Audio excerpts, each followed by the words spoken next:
Students, welcome to Study from Home, a program initiated by Kanamakan Public School, Vrindavan. In this program, we provide you virtual classes from directly to your home. In this video of 12th Standard Business Studies, we were currently doing the chapter Staffing. And in the staffing, we have covered up the meaning of staffing, the staffing process, and along with the respective case studies. In the last video, we also discussed about the elements and components of staffing. अपने study part पे आने से पहले एक बार कुछ आपको information दे दूं कि for the last 24 hours, India has seen like 91 to 92,000 cases, जो कि अब तक all over the world में 24 hours में रिकॉर्ड किए गए सबसे ज़्यादा केसेस हैं.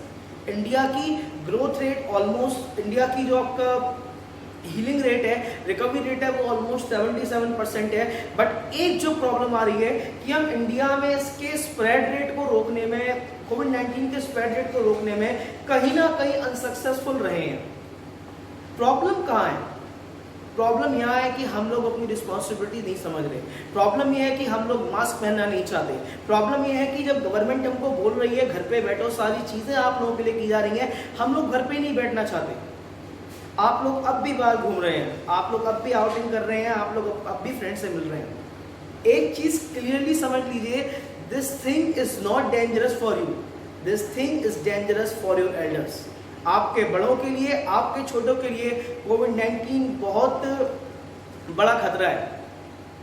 अभी आप लोगों का ही एक फ्रेंड कोविड-19 से लड़ रहा है, he is well now.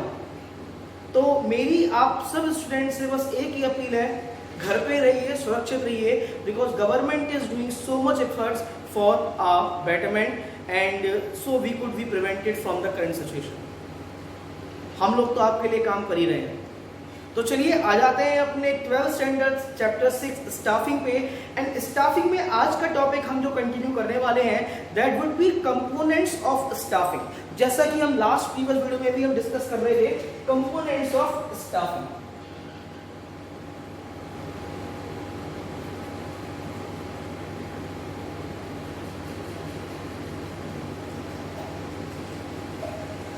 Staffing के कंपोनेंट्स के बारे में हम बात कर रहे थे. एक्चुअली स्टाफिंग में एक बार रिमाइंड करा दूं, स्टाफिंग है क्या? स्टाफिंग का मतलब है finding the right person for the right job with right qualification, putting him in the right position so he could do the work given in the right time. ये था हमारा स्टाफिंग. स्टाफिंग मैनेजमेंट का एक बहुत ही essential and most important part है, because all the business organization depends upon the human resources, and without the human resources we can not even think about the structure of the shape of organisation. Because ultimately आप लोग labour पे ही चल रहे हैं, आप human resource पे चल रहे हैं. अगर आपके पास ह्यूमन रिसोर्स नहीं है तो आपके ऑर्गेनाइजेशन का कोई स्ट्रक्चर नहीं है, आपके ऑर्गेनाइजेशन की कोई शेप नहीं है, आपके ऑर्गेनाइजेशन का एग्जिस्टेंस नहीं है. That is why staffing is one of the most important function of organisation. और स्टाफिंग की बात करूं तो स्टाफिंग जिस लेवल ऑफ मैनेजमेंट के साथ एसोसिएट रहता है मेजरली, वो आपका स्टाफिंग का एसोसिएशन होता है मेजरली मिडिल लेवल मैनेजमेंट के साथ. स्टाफिंग का एसोसिएशन मेजरली रहता है आपका मिडिल लेवल मैनेजर्स के साथ. मिडिल लेवल मैनेजर्स की ड्यूटी रहती है स्टाफिंग के लिए जितनी भी रिक्वायरमेंट प्रोसेस है उनको फॉलो करने की. हमने स्टाफिंग प्रोसेस पढ़े थे, हम कर रहे हैं एलिमेंट्स और कंपोनेंट्स ऑफ स्टाफिंग, जिसमें हमने 3 कंपोनेंट्स पढ़े हैं. वो 3 कंपोनेंट्स क्या क्या है मैं आपको बता दूं.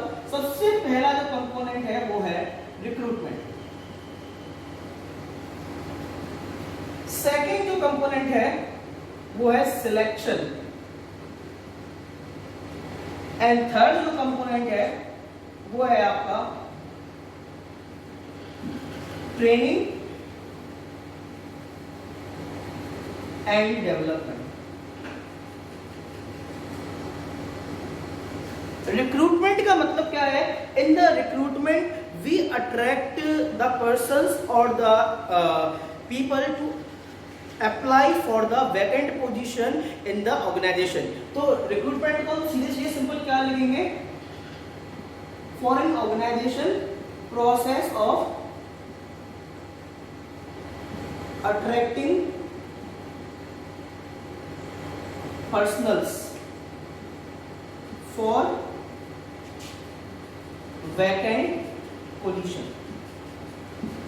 तो रिक्रूटमेंट को हम कुछ इस तरह से डिफाइन करते हैं। अब what is the meaning of selection? जो सिलेक्शन का प्रोसेस है वो रिक्रूटमेंट के तुरंत बाद फॉलो किया जाता है। यानी रिक्रूटमेंट के लिए आपने क्या किया, आपने एम्प्लॉयज को बुला लिया, ठीक है। उसके बाद सिलेक्शन में क्या किया जाता है? सिलेक्शन में you discover the most promising and most effective and efficient employ from the given application. तो सिलेक्शन में क्या है, सिलेक्शन का प्रोसेस क्या कहता है? Discovering most promising effective and efficient employ. यानी कि जितने भी रिक्रूटमेंट में आपके पास एप्लीकेशन आए हैं, आप उन एप्लीकेशन पे एक्शन लेते हैं और उन एप्लीकेशन पे एक्शन लेने के साथ साथ आप सिलेक्ट करते हैं कि उन एप्लीकेशन में से कौन सा एप्लीकेशन आपके लिए मोस्ट प्रॉमिसिंग है एंड कौन सा एम्प्लॉय आपके लिए बहुत ज्यादा इफेक्टिव एंड एफिशिएंट रहने वाला है। एक्चुअली सिलेक्शन का ओवरऑल जो क्राइटेरिया है वो आपका नेगेटिव रहता है। जो सिलेक्शन है उसके लिए मैंने आपको पहले ही बताया था, selection is a negative process. और सिलेक्शन को नेगेटिव प्रोसेस क्यों बोला जाता है? सिलेक्शन को नेगेटिव प्रोसेस इस वजह से बोला जाता है कि इसमें जो नंबर ऑफ रिजेक्टेड एप्लीकेशंस है ना, नंबर ऑफ रिजेक्टेड एप्लीकेशन है वो हमेशा ज्यादा होते हैं किससे? नंबर ऑफ एक्सेप्टेड एप्लीकेशन से। कभी ऐसा नहीं हो सकता किसी भी ऑर्गेनाइजेशन में कि नंबर ऑफ एप्लीकेशन हो वो और नंबर ऑफ रिजेक्शन जो वो इक्वल हो जाए। इक्वल केस में हो सकता है, लेकिन कभी भी ध्यान रखिएगा नंबर ऑफ एक्सेप्शन तो ज्यादा हो ही नहीं सकता, ठीक है। तो इसी वजह से क्या है, इसको हम नेगेटिव प्रोसेस बोलते हैं। अब ऐसा किया क्यों जाता है? ऐसा इस वजह से किया जाता है अपनी ऑर्गेनाइजेशन का एक माइंडसेट सेटअप करने के लिए कि how hard it is to enter in your organisation. अब सिलेक्शन के कुछ पर्टिकुलर पार्ट्स होते हैं जो हम स्लाइड्स में स्टडी करेंगे कि सिलेक्शन प्रोसेस किन किन पर्टिकुलर प्रोसेस को फॉलो करता है। सिलेक्शन के अंदर भी प्रोसेस होते हैं, जैसे कि सबसे पहले एम्प्लॉयज के फॉर्म्स को चेक किया जाता है कि कौन सा एम्प्लॉय क्वालिफाइड है या नहीं, ठीक है। उसके बाद उनके टेस्ट लिए जाते हैं, रिटन टेस्ट होते हैं, मॉक टेस्ट होते हैं, इंटरव्यू होते हैं, ग्रुप डिस्कशन होता है, ठीक है। उनके साइकोलॉजिकल टेस्ट होते हैं, हेल्थ टेस्ट होते हैं। उसके बाद उनको कंपनी में जॉब करने की अपॉर्चुनिटी मिलती है। अगर आप लोग कभी कैंपस प्लेसमेंट या किसी भी तरीके से आपकी जॉब लगती है तो आपको इन सारे प्रोसेस के थ्रू गुजरना पड़ेगा, या फिर आप एज अ मैनेजर एम्प्लॉय होते हैं, as a human resource manager किसी भी ऑर्गेनाइजेशन में आप अपॉइंट होते हैं तो डेफिनेटली आपको इन सारे प्रोसेस को करने का भी चांस मिलेगा। रिक्रूटमेंट आपने रेज्यूमे डाला, ठीक है। आपने रेज्यूमे डाला क्यों? क्योंकि आपने कहीं पे ऐड देखा, इंटरनेट पे देखा, कॉल आया, या आपने अखबार में ऐड देखा, आपने रेज्यूमे डाला, तो वो प्रोसेस हो गया रिक्रूटमेंट। उसके बाद आप वहां पे गए, आपके रेज्यूमे को देख के सिलेक्ट किया गया, नहीं सिलेक्ट किया गया, ये प्रोसेस आपका हो गया सिलेक्शन, ठीक है। या देखिए दो चीजें हैं, या तो आपका रेज्यूमे सिलेक्ट होगा या नहीं होगा। अगर आपका रेज्यूमे सिलेक्ट हो गया इसका मतलब आपका रेज्यूमे सिलेक्ट नहीं हुआ है, तो यानी कि आपका रेज्यूमे जो है वो प्रिलिमिनरी स्क्रीनिंग में बाहर हो गया, ठीक है। प्रिलिमिनरी स्क्रीनिंग जो है वो आपका सिलेक्शन का पहला पार्ट होता है, जो हम स्लाइड में स्टडी करेंगे कि वहां पे सीधा सीधा क्वालिफिकेशन के बेसिस पे रिज्यूमों को या एप्लीकेशंस को वो हटाया जाता है और एक्सेप्ट किया जाता है। उसके बाद टेस्ट एंड अदर जो प्रोसेस है वो स्टार्ट होता है। इसके बाद ट्रेनिंग, ठीक है। ट्रेनिंग को हम किस तरह से डिफाइन करते हैं, ट्रेनिंग के बारे में बता दूं। ट्रेनिंग और डेवलपमेंट यहाँ पे दो स्कोप है आफ्टर द सिलेक्शन, यानी आपने एप्लीकेशन इनवाइट कर लिए, आपने सिलेक्शन प्रोसेस कंप्लीट कर लिया, उसके बाद आप क्या करेंगे, अपने एम्प्लॉय की ट्रेनिंग। और एम्प्लॉय की ट्रेनिंग का क्या मतलब है?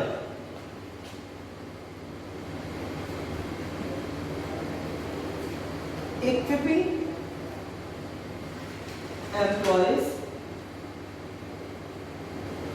with the required skills, with the required skills। देखिए अब एम्प्लॉय आपके पास आ रहा है, वो क्वालिफाइड है, लेकिन आप उसको काम करने का तरीका समझाएंगे। वो अगर इंजीनियर है, ठीक है, सपोज कीजिए वो कंप्यूटर इंजीनियर है, तो आप उससे ये एक्सपेक्ट, आप केवल डिग्री के बेसिस पे और इंटरव्यू के बेसिस पे उसकी हायरिंग कर रहे हैं, आप उससे ये उम्मीद नहीं रख सकते कि वो आते ही पहले दिन से आपके अकॉर्डिंग काम करना स्टार्ट कर दे। इसी वजह से क्या किया जाता है, इसी वजह से उसकी ट्रेनिंग कराई जाती है, यानी कि आप उसको इक्विप्ड करते हैं उन स्किल्स के साथ जिन स्किल्स की आपको अपने बिजनेस में रिक्वायरमेंट है, ठीक है। और ट्रेनिंग के साथ साथ एम्प्लॉयज के डेवलपमेंट पे भी ध्यान दिया जाता है। डेवलपमेंट क्या है, डेवलपमेंट दी ट्रेनिंग आपकी एम्प्लॉयज को स्किल्स डेवलप कराती है। और डेवलपमेंट क्या करता है, development is required for the personal growth of employ, यानी कि कोई एम्प्लॉय आपके ऑर्गेनाइजेशन में आ भी गया तो यानी कि वो अपनी पर्सनल ग्रोथ चाहेगा, तभी उसका मन अपने काम में लगा रहेगा। तो पर्सनल ग्रोथ के लिए आपका डेवलपमेंट प्रोग्राम्स भी होते हैं, जैसे सेमिनार्स होती हैं, उनको डेलीगेशन में भेजा जाता है, टूर करवाए जाते हैं, इंडस्ट्रियल विजिट कराए जाते हैं, बाहर भेजा जाता है, मौका दिया जाता है उनको अपने आप को प्रेजेंट करने का। तो ये सारे के सारे आपके पर्सनल ग्रोथ के आपके डेवलपमेंट का पार्ट है। अब ट्रेनिंग एंड डेवलपमेंट का मैं एक एग्जाम दूं, एग्जाम कैसे दूं, सपोज कीजिए कि आप कहीं पे अकाउंटेंट है और अकाउंटेंट है तो जीएसटी का नया सॉफ्टवेयर गवर्नमेंट ने अभी निकाला है, तो आपको कंपनी ने जीएसटी के सॉफ्टवेयर प्रोग्राम सीखने के लिए भेजा है किसी ऑर्गेनाइजेशन के पास, तो ये हो गया आपका ट्रेनिंग, ठीक है।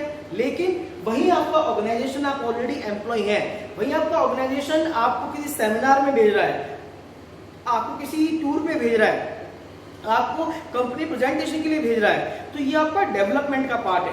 ट्रेनिंग का मतलब होता है रिक्वायर्ड स्किल्स को सीखना, और डेवलपमेंट आपके पर्सनल ग्रोथ के लिए जरूरी है। और इन्हीं तीनों कंपोनेंट्स को अगर हम ऐड कर दें तो ये तीनों कंपोनेंट्स ही आपके बनाते हैं ओवरऑल स्टाफिंग को। स्टाफिंग इन तीनों कंपोनेंट्स के बिना पॉसिबल नहीं है। स्लाइड्स के वीडियो में हम देखेंगे selection process and training and development process. Hello students, in the previous part of this video we learned about introduction of selection and training and development. Those are part of components of staffing. Staffing के components में पहला जो component था वो था recruitment, and second component we are going to discuss in these slides, selection. Second जो component है selection के बारे में जैसा मैंने पहले बताया था, selection stands for choosing from among the applicants from the most suitable candidate. Selection में हम क्या करते हैं, हमारे पास जो वैरायटी ऑफ कैंडिडेट्स अवेलेबल हैं, हम उन वैरायटी ऑफ कैंडिडेट में से सूटेबल कैंडिडेट्स को सिलेक्ट करते हैं, जिससे कि हमारा जो रिक्रूटमेंट का वर्क है, फिल अप द वैकेंसी किसका वर्क है, filling up the vacancies is the work of recruitment, ठीक है। इसके बाद हम और ये हम वैकेंसी कैसे फिल करते हैं, by comparing and evaluating candidates qualification required to perform the job. तो सिलेक्शन को डिफाइन कैसे करेंगे, selection is the process of choosing right person for the job, या फिर choosing right person from the applications, choosing the most suitable candidates from the application to fill up the vacancies by comparing and evaluating candidates qualification, ठीक है। अब selection के कुछ process हैं, जैसे recruitment के प्रोसेस थे वैसे ही सिलेक्शन के प्रोसेस हैं। रिक्रूटमेंट में हम इन हाउस रिक्रूटमेंट के हम इंटरनल एक्सटर्नल दोनों तरह के सोर्सेस हमने पढ़े, तो ऐसे ही सिलेक्शन के जो प्रोसेस है, हम सिलेक्शन का प्रोसेस देख लेते हैं कि सिलेक्शन के लिए हमें किस प्रोसेस से गुजरना पड़ता है, ठीक है।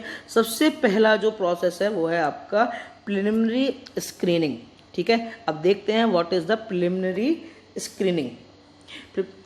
देखिए हमारे पास एप्लीकेशन आया और प्रिलिमिनरी स्क्रीनिंग में क्या होता है, based on the information supplied, और इन्फॉर्मेशन हमारे पास कैसे आ रही है, एप्लीकेशन फॉर्म के थ्रू, ठीक है। तो हम सबसे पहले एप्लीकेशन फॉर्म से छटनी करते हैं कि कौन सा एप्लीकेशन फॉर्म हमारे लिए रिक्वायर्ड है, या किसको कॉल करना है, किसको कॉल नहीं करना।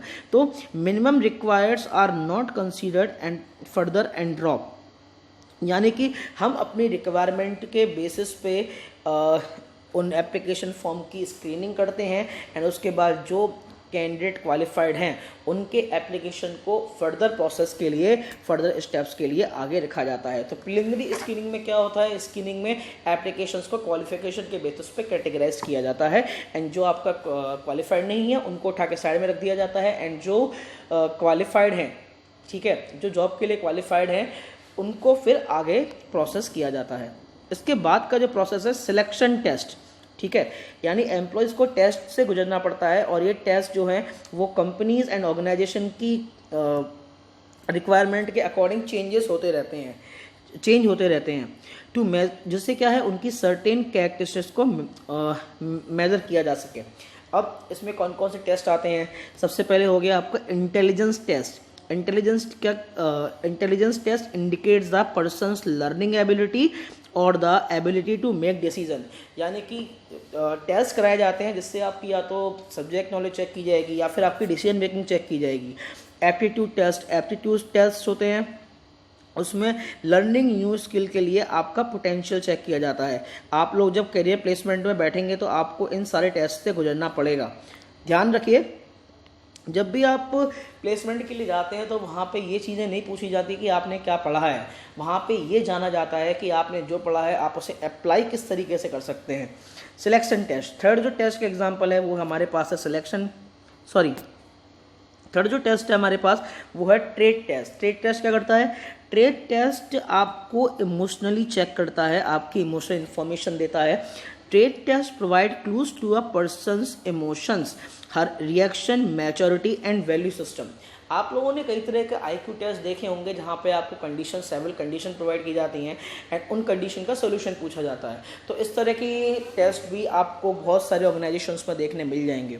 पर्सनैलिटी टेस्ट, उसके बाद आपका एग्जिस्टिंग स्किल एंड आपकी पर्सनैलिटी की इन्फॉर्मेशन जानने के लिए एक टेस्ट होता है, उसको हम पर्सनैलिटी टेस्ट कहते हैं। आफ्टर दैट इंटरेस्ट टेस्ट, आपकी हॉबीज़, आपकी रिक्वायरमेंट, आपकी हॉबीज़ को जानने के लिए, आपकी इंटरेस्ट इन्वॉल्वमेंट जानने के लिए, आपकी एक्टिवनेस जानने के लिए जो टेस्ट किया जाता है that is the interest test.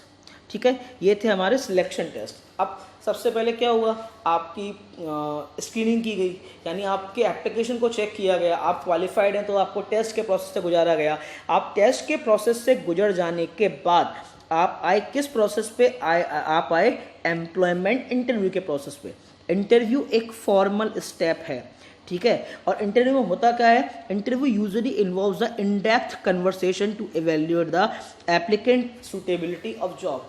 देखिए, इंटरव्यू होता क्या है? इंटरव्यू इज द कन्वर्सेशन, वहाँ पे आप कन्वर्सेशन की जाती है, एक फॉर्मल कन्वर्सेशन होती है पैनल्स के सामने, 1 पर्सन, 2 पर्सन, 3 पर्सन, जो पैनल है उसी के अकॉर्डिंग आपका इंटरव्यू होता है, जहाँ पे आपकी सूटेबिलिटी को चेक किया जाता है, आपकी क्वालिफिकेशन को परखा जाता है, आपके कॉन्फिडेंस को देखा जाता है एंड उसके बाद आपको फर्दर प्रोसेस में आगे पुश किया जाता है। ठीक है, interviewer ask job related and other general question. Interview से आपसे जॉब रिलेटेड या एजुकेशन के क्वेश्चन नहीं पूछते। इंटरव्यूअर आपके कॉन्फिडेंस को चेक करने के लिए हर तरह के किसी भी पर्टिकुलर एरिया से क्वेश्चंस पूछ सकते हैं, जनरल हो, फॉर्मल हो, इनफॉर्मल हो, तो हर तरह के क्वेश्चंस के लिए इंटरव्यूअर जो आपका जो एस्पिरेंट है उनको तैयार रहना पड़ता है। ठीक है, इसके बाद जो प्रोसेस, देखिए पहला हमारा एप्लीकेशन सिलेक्ट हुआ, हमने टेस्ट दिया, हमारा इंटरव्यू हो गया। उसके बाद इंटरव्यू के बाद हर पर्सन का बैकग्राउंड चेक किया जाता है। बैकग्राउंड चेक क्यों ज़रूरी है? कहीं ऐसा तो नहीं कि टेररिस्ट हमारे यहाँ काम करने आ रहा है, ठीक है, वो आके कुछ नेगेटिव एनवायरनमेंट क्रिएट करे। ठीक है, तो that is why reference and background checks are always needed. Employers ask name, address and telephone number of the reference to check the employ and its behaviour and its environment. Previous employer, teachers and university professors. ठीक है, यानी reference भी लिए जाते हैं पूछने के लिए कि किस तरह का पर्सन है, कहीं कोई साइकोलॉजिकल इश्यूज तो नहीं है। सपोज कीजिए एयरप्लेन के पायलट को अब कोई घर से लड़ाई करके आया है, ठीक है, या उसका कुछ इशू है, ठीक है, किसी टेररिस्ट ग्रुप से उसका कनेक्शन है, उसका बैकग्राउंड चेक किया नहीं गया और उसको सीधा प्लेन उड़ाने के लिए दे दिया गया, तो होगा क्या? 9/11 रिपीट हो जाएगा। तो इस वजह से बैकग्राउंड चेक बहुत ज़रूरी है। उसके बाद verifying going additional information on an applicant, और इससे जितनी भी एक्शन इंफॉर्मेशन होती है और जो इंफॉर्मेशन उसने दी है वो इंफॉर्मेशन क्रॉस चेक की जाती है। ठीक है, इसके बाद सिलेक्शन डिसीजन लिया जाता है, जूरी बैठती है, या जो भी किसी भी ऑर्गेनाइजेशन का जिस तरह से प्रोसेस है उस प्रोसेस के थ्रू क्या होता है, उस प्रोसेस के थ्रू उसके सिलेक्शन के बारे में सोचा जाता है, सिलेक्शन डिसीजन लिया जाता है on the basis of test, interview and reference checks. ठीक है, अब जो ह्यूमन रिसोर्सेज डिपार्टमेंट से हैं वो ये डिसीजन लेते हैं। इसके बाद कुछ पर्टिकुलर जॉब में मेडिकल एग्जामिनेशन भी रिक्वायरमेंट होता है। ठीक है, जैसे कि आपका रेलवेज हो गया, पायलट हो गए, यहाँ पे मेडिकल एग्जामिनेशंस की भी रिक्वायरमेंट होती है। ठीक है, आपकी जितनी भी आपकी सिक्योरिटी सर्विसेज हैं, जितने भी आपके डिफेंस सर्विसेज हैं, उनके लिए हमें मेडिकल एग्जामिनेशन की रिक्वायरमेंट होती है कि जो आपका एम्प्लॉय है वो फिजिकली फिट है या नहीं। उसके बाद एप्लीकेंट जो इन सब चीज़ों से पास हो चुका है, ठीक है, उसको मिलता है क्या, लेटर ऑफ अपॉइंटमेंट, यानी इतने प्रोसेस से जाने के बाद you are given a letter of appointment, ठीक है। और उसमें क्या होती है, डेट टू रिपोर्ट, उसमें आपको दी जाती है डेट, आपको ड्यूटी पे कब रिपोर्ट करना है। इसके बाद कॉन्ट्रैक्ट ऑफ एम्प्लॉयमेंट, जब आप ड्यूटी अटेंड करते हैं तो आपको कॉन्ट्रैक्ट मिलता है, ठीक है। कॉन्ट्रैक्ट ऑफ एम्प्लॉयमेंट के दो मेजर डॉक्यूमेंट हैं। कॉन्ट्रैक्ट ऑफ एम्प्लॉयमेंट के कौन कौन से दो मेजर डॉक्यूमेंट हैं, attestation form and contract of employment. Attestation में क्या होता है, contains essential details about the candidates for future use, यानी कि जिसमें जो है जितनी भी फ्यूचर यूज़ के लिए, जो फ्यूचर यूज़ के लिए इंफॉर्मेशन के लिए सारी इंफॉर्मेशन रखी जाती है एम्प्लॉय की। और कॉन्ट्रैक्ट का मतलब, कॉन्ट्रैक्ट में लिखा होता है जॉब टाइटल क्या है, ड्यूटीज़ क्या है, रिस्पॉन्सिबिलिटी क्या है, क्या क्या अलाउंसेज और कितनी वेजेस दिए जा रही है, टर्मिनेशन की टर्म्स एंड कंडीशन क्या है, किस कंडीशन में हटाया जा सकता है, means all the information and terms and condition and policies of his और हर एम्प्लॉयमेंट, ठीक है। ये आपका कॉन्ट्रैक्ट का पार्ट है। कॉन्ट्रैक्ट के बाद आप अपना काम जो है वो स्टार्ट कर सकते हैं, आप ट्रेनिंग वाले फील्ड में चले जाते हैं। एक बार मैं आपको रिवाइज करा दूं, हमने क्या क्या देखा था इसमें। हमने जो पॉइंट्स स्टडी किए थे वो थे हमारे प्रिलिमिनरी स्क्रीनिंग, जहाँ पे आपके एप्लीकेशन को सिलेक्ट किया गया, वहाँ से आपका टेस्ट लिया गया, फिर इंटरव्यू के बाद आपका रेफरेंस एंड बैकग्राउंड चेक किया गया, फिर सिलेक्शन का डिसीजन हुआ। सिलेक्ट करने के बाद अगर मेडिकल एग्जामिनेशन की रिक्वायरमेंट है तो मेडिकल एग्जामिनेशन, फिर जॉब ऑफर, फिर कॉन्ट्रैक्ट ऑफ एम्प्लॉयमेंट। तो इन प्रोसेस के थ्रू हमें गुजरना पड़ता है at the time of selection. मैं आपको ऑलरेडी बता चुका हूँ कि सिलेक्शन एक नेगेटिव प्रोसेस है, और नेगेटिव प्रोसेस सिलेक्शन क्यों है ये भी मैं आपको बता चुका हूँ in the previous part of the video. अब हम देखते हैं अपना ट्रेनिंग एंड डेवलपमेंट। देखिए, training and development is one of the most important thing after the selection. आपका रिक्रूटमेंट हुआ, आप एज अ रिक्रूटी आए, ठीक है, फिर आपका सिलेक्शन हुआ, ठीक है, उसके बाद आपकी ट्रेनिंग एंड डेवलपमेंट पे काम किया जाता है। एक्चुअली स्टाफिंग के तीनों कंपोनेंट्स को मिला के ही स्टाफिंग का पूरा फंक्शन जो है वो कंप्लीट होता है, ठीक है। Without a single function we can not even declare whether the overall process is completed और नॉट, ठीक है। अब ट्रेनिंग एंड डेवलपमेंट की बात करते हैं। ट्रेनिंग क्या है, ठीक है। ट्रेनिंग का मतलब मैंने बताया था इक्विपिंग द पर्सन और equipping the employ with right skill, ठीक है। तो training refers to the process design to maintain and improve current job position, ठीक है।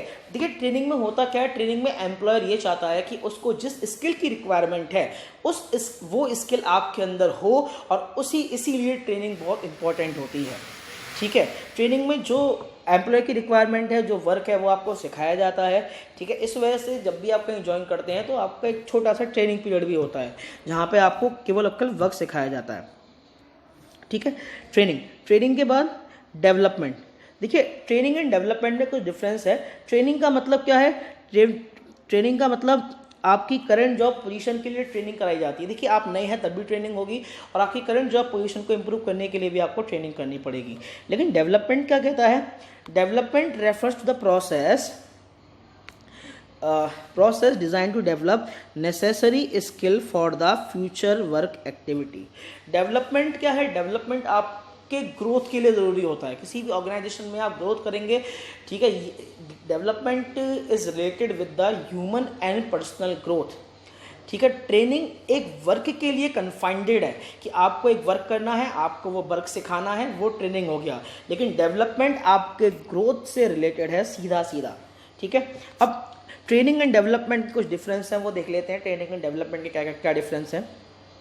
ट्रेनिंग है आपका वो टेक्निकल स्किल्स के बारे में बताता है, and development tells about the technical, human and conceptual skill, ठीक है। Development is not just about to equipping with some particular knowledge, developing is about developing your technical, human and conceptual skill.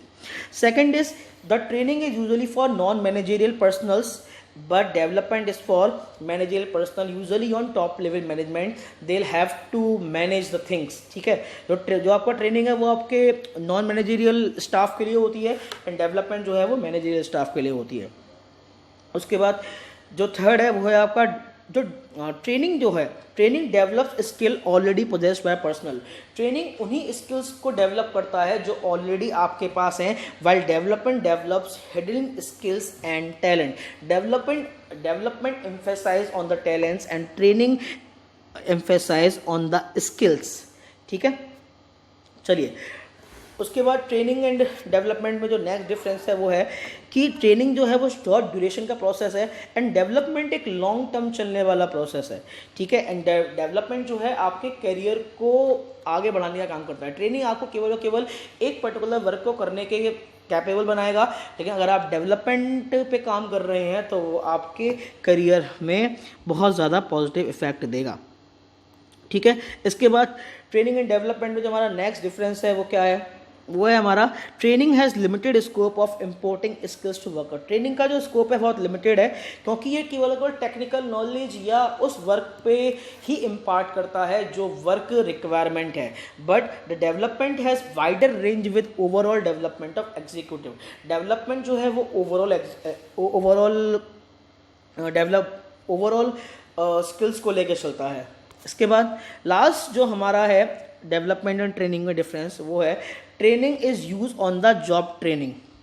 ठीक है, training आपकी job training की requirement होती है। ठीक है, बट डेवलपमेंट आपका जॉब के साथ साथ बाहर भी काम आता है। आपकी पर्सनल एंड प्रोफेशनल दोनों लाइफ में डेवलपमेंट का स्कोप है। इसके बाद यहाँ पे और डिफरेंस दिए हुए हैं, objective, level involve, depth of knowledge. इस बेसिस पे इस स्लाइड में और डिफरेंस दिए हुए हैं, आप इन डिफरेंसेस को एक बार पढ़ सकते हैं। जो स्लाइड्स में हमने स्टडी किए थे वहीं इन्हें टेबल के फॉर्म में मैंने दिया हुआ है। ठीक है, और आप इनको याद भी कर सकते हैं। कैसे, किन बेसिस पे, ओल्डेस्ट, यहाँ पे जो शॉर्ट फॉर्म गिवन है oldest, O for objective, L for level involve, D for depth of knowledge, E for extent of time, S for scope, T for training methods। ठीक है, चलिए अब देख लेते हैं what are the advantages of training. ये training के advantages क्या हैं। देखिए, एक हम ट्रेनिंग के एडवांटेजेस को दो फॉर्म में स्टडी करेंगे, ट्रेनिंग के advantages for business and training के and advantages of training for employ. Advantages of training for business and advantages of training for employees. ठीक है, दोनों पार्ट को हम स्टडी कर लेते हैं। क्या कहते हैं दोनों पार्ट। सबसे पहला जो पार्ट है, ठीक है, जो एडवांटेजेस ऑफ ट्रेनिंग है, सबसे पहले शॉर्ट फॉर्म बता दूं। शॉर्ट फॉर्म है आपकी क्या, ROAMER, रोमर। ठीक है, R stands for reduces wastage, O for orientation reduces, A for adoption become easy, M for motivation to employees, E for employee productivity and R for realistic application। ठीक है, चलिए one by one study कर लेते हैं हम। जो सबसे पहला एडवांटेज है ट्रेनिंग का, ट्रेनिंग रेड्यूसेस द वेस्टेज। देखिए, ट्रेनिंग से आपका एम्प्लॉय किसी पर्टिकुलर वर्क को करने के इक्विप्ड हो जाता है, उस पर्टिकुलर ट्रेनिंग में मास्टर कर लेता है। तो इससे क्या होता है, systematic learning is always better than hit and trial method and it reduces wastage and efforts of money. जिसकी वजह से क्या है, आपकी वेस्टेज ऑफ मनी नहीं होती, आपके एफर्ट लूज नहीं होते। सेकेंड है आपका ओरिएंटेशन। ओरिएंटेशन क्या है, ओरिएंटेशन मतलब induction training help the employee to know the working condition of the organisation. जब कोई एम्प्लॉय ट्रेनिंग पीरियड में होता है तो वो उस ऑर्गेनाइजेशन के वर्किंग कंडीशन को, उस ऑर्गेनाइजेशन के एनवायरनमेंट को बहुत अच्छे से समझ पाता है। ठीक है, अडेप्शन। अडेप्शन का मतलब है कि जब कोई पर्सन या कोई एम्प्लॉय ट्रेनिंग पीरियड में होता है तो Adaptation helps adjust with fast changing technological and economical environment by learning latest technique। अब देखिए, हमारा जो एनवायरनमेंट है, बिजनेस एनवायरनमेंट है, वो टाइम टू टाइम चेंज हो रहा है, चाहे वो इकोनॉमिकली चेंज हो, चाहे टेक्निकल चेंज हो। अब कोई नई टेक्नोलॉजी आई कि तुरंत झट से सारे के सारे एम्प्लॉइज़ को उस टेक्नोलॉजी में ट्रेनिंग दे दी गई। जैसे कि गवर्नमेंट ने जीएसटी इंट्रोड्यूस किया था, तो सारे के सारे अकाउंटेंट्स को उनके फर्म्स ने ट्रेनिंग पे भेजा, जिससे वो जीएसटी के सॉफ्टवेयर की ट्रेनिंग जल्दी से जल्दी ले सकें। तो ट्रेनिंग की हेल्प से आप नए कॉन्सेप्ट, नई टेक्नोलॉजी का अडेप्टेशन बहुत इजीली कर सकते हैं। After that comes the motivation. देखिए, motivation increases employ morale and reduces absenteeism and employee turnover. If any organization is worried about the training of their employees, it also increases morale of the employee because they just think about it that yes, our organization is worried about our development and training actually leads to development. आपका जो training का जो process है वो धीरे धीरे करके आपके स्किल्स को डेवलप करेगा and when your skills are developed it will directly lead you to the development. ठीक है, इसके बाद एम्प्लॉय प्रोडक्टिविटी. देखिए definitely when employee will be trained then it will increase his productivity. Improves employee productivity both in terms of quantity and quality. यानी कि if your employee is trained definitely he will be effective and efficient in every possible way for your business organisation. ठीक है, realistic application मतलब employee apply theoretical knowledge in practical use specially in case of new employees. देखिए realistic application का मतलब जो नए नए recruits आते हैं उनको कोर्स से थियोरेटिकल नॉलेज तो होती है but they don't know how to apply those thing. यानी कि कोई मैकेनिकल इंजीनियर आया है, मैकेनिकल इंजीनियर को पता है कि किस तरह से पेपर पे प्लांट बनाना है, लेकिन उसको रियल में प्लांट बनाने की इन्फॉर्मेशन नहीं है. और रियल में प्लांट बनाने की इन्फॉर्मेशन उसको कैसे मिलती है? When he is put under the process of training. तो ये तो था बिजनेस ऑर्गेनाइजेशन को होने वाला फ़ायदा. अब ट्रेनिंग से एम्प्लॉयज़ को क्या फ़ायदा होता है, इसके लिए जो हमारे पास शॉर्ट फॉर्म है वो है same. S for skills and knowledge improve, A for accident reduced, M for more earning and E for employee moral.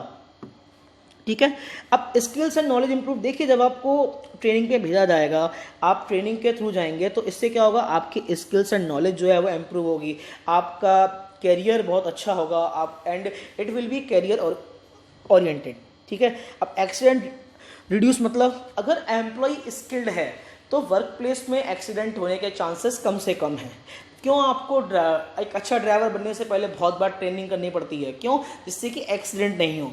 वैसे ही आपका एम्प्लॉय अगर ट्रेंड है, आपका एम्प्लॉय स्किल्ड है तो एक्सीडेंट के भी चांसेस नहीं है और वो एम्प्लॉय आपके लिए एफिशिएंट रहेगा. इसके बाद अर्निंग. जितनी ज़्यादा आपको ट्रेनिंग होगी उतना ज़्यादा आपका डेवलपमेंट होगा, उससे ज़्यादा एक एम्प्लॉय की अर्निंग होगी, बिकॉज ट्रेनिंग आप में नए स्किल्स को इंट्रोड्यूस करेगा. इसके बाद it will also boost up employee morale. Employee morale कैसे बूस्ट करेगा, ये इस चीज़ के बारे में मैं ऑलरेडी डिस्कस कर चुका हूँ. ठीक है, तो स्टूडेंट्स ये था आपका process of selection and training and development. ठीक है, इसके बाद हम नेक्स्ट वीडियो में हम देखेंगे इसकी केस स्टडीज़. तब तक के लिए thank you students, have a very wonderful day, stay home, stay safe.